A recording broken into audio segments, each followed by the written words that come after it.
So what's up mga ka-Roblox sa mga kapwa ko plantito at plantita dyan.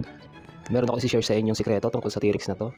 Alam ko marami na nakakaalam nito lalo na sa matagal na may T-Rex no. Pero dun sa mga bago pa lang naman nakakuha ng T-Rex dyan, baka hindi nyo pa to alam. So magagamit nyo itong info na to para mas mapabilis nyo ma-transfer yung mutation no, dun sa gusto nyong plant. So quick recap tayo ng skill.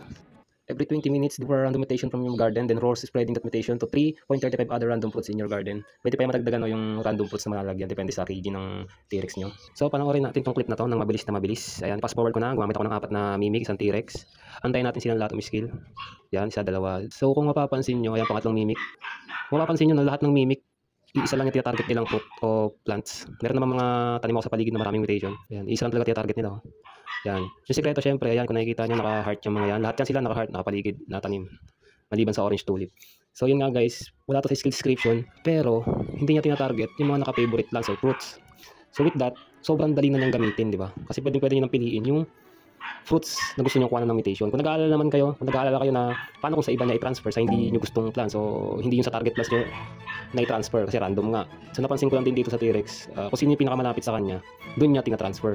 So para sure na may transfer sa plants na gusto nyo, pagdikitin nyo lang yung dalawa, yung kukuhanan, syempre, at yung paglilipatan.